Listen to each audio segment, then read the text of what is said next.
Let's begin with the foundations. Welcome to another lecture. Today we examine Ronda Rousey, a singular case study in how one athlete's judo DNA scaled across MMA, professional wrestling, and popular culture. I am Professor Alexei. We will proceed with rigor, and I promise only very small jokes measured in milligrams. I'm Priyanka. I study decision making and sport, and I'll be asking the deceptively simple questions. You know, the ones we all secretly want answered but are shy to ask out loud. To frame our discussion, in lay terms, Rousey's career is like a diversified portfolio. She started in the comparatively austere market of Olympic judo, allocated aggressively into high-risk, high-reward MMA, then hedged exposure by moving into WWE's scripted, live performance economy and occasional film. She preserved brand equity while reducing concussive downside. This is not merely athletic evolution, it is strategic asset rebalancing. I think that helps.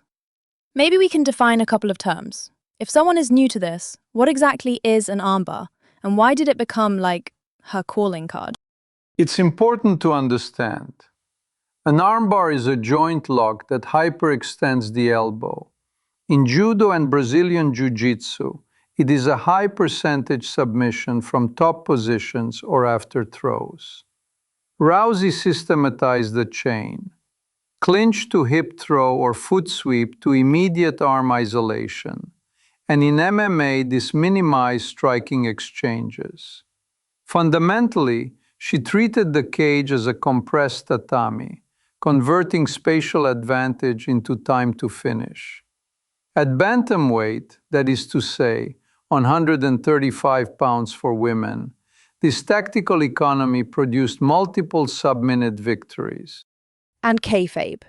We, in media studies, use it for pro wrestling's internal reality. Can you connect that to her WWE chapter for listeners? Clearly. Kayfabe is the narrative contract with the audience that the characters and conflicts are real within the performance world. Rousey's transition to WWE required translating legitimate combat credibility into kayfabe stakes. She did so by importing the same aura, speed, submission inevitability, and the rowdy persona, blessed by Roddy Piper via Gene LaBelle, into a medium where timing, character, and live storytelling drive the outcome, rather than open scoring or judges. Moving forward, why does this matter? Because Rousey became an inflection point for women's combat sports economics and perception. She served as the UFC's inaugural women's bantamweight champion, headlined major PPVs such as UFC 193, and later closed WrestleMania 35 in the first women's main event. She is the only woman to win championships in both UFC and WWE, and to headline PPVs in both domains. In simpler terms, she proved the box office could indeed have an armbar. Isn't it interesting how acceptance often trails performance? We saw historical skepticism about women in combat sports, and then, when the metrics arrive, pay-per-view buys, arenas sold out, the narrative sort of updates itself. Rousey seems like the catalyst that forced that update, right? Next, let's explore key facts.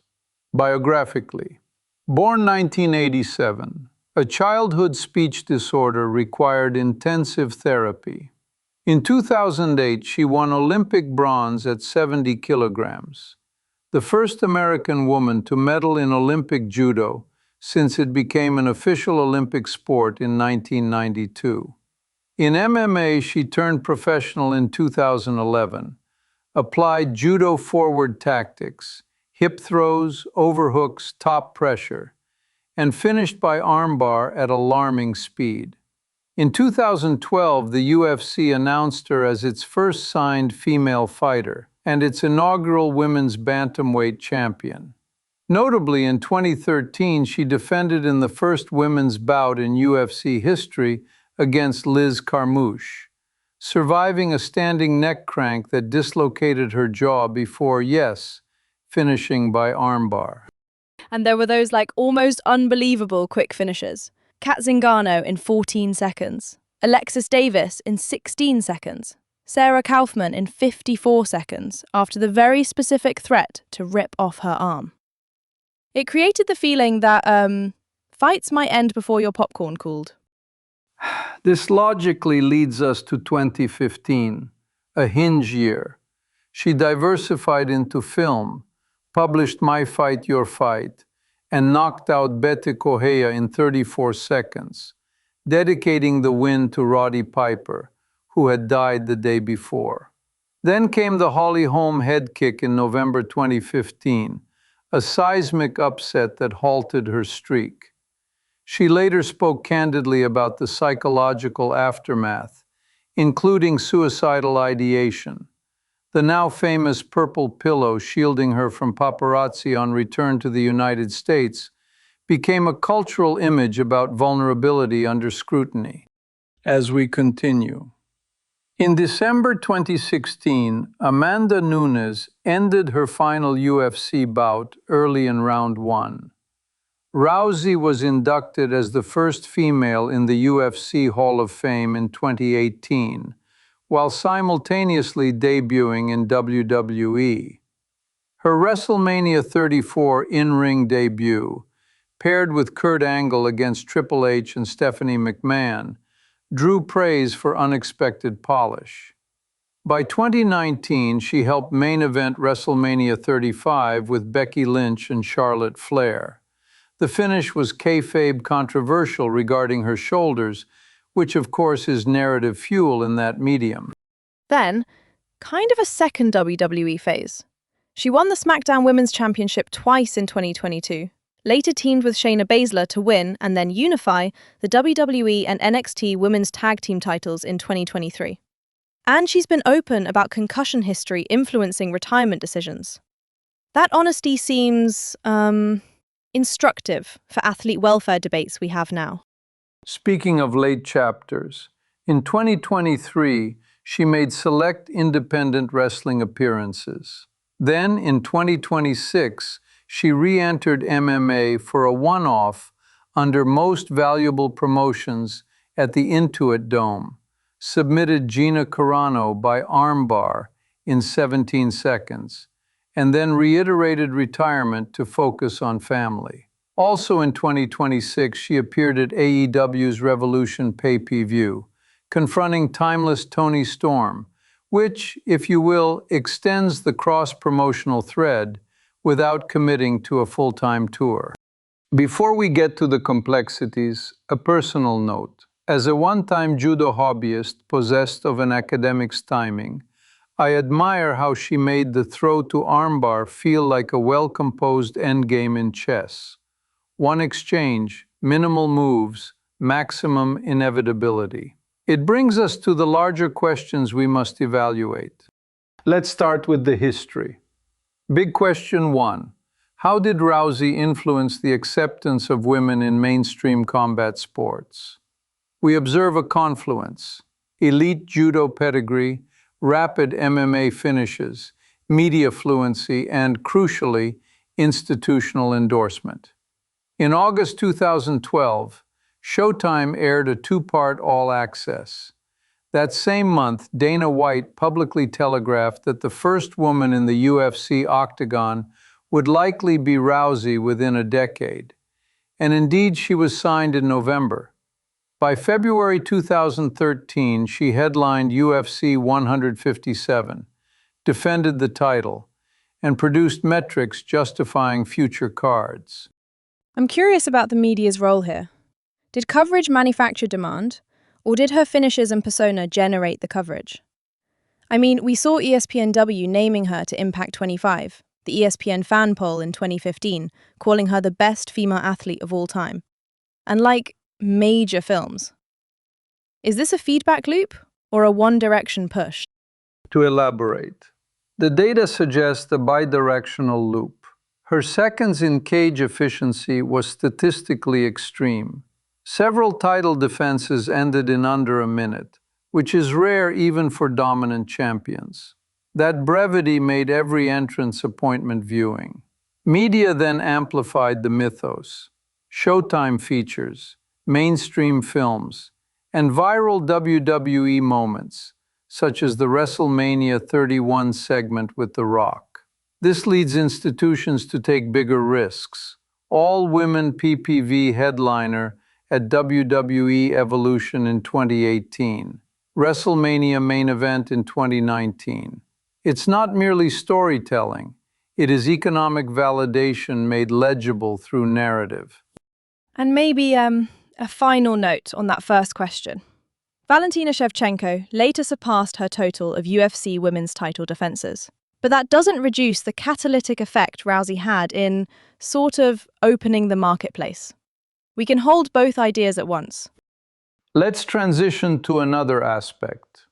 Big question 2, the counterfactual. What if Rousey had not joined WWE?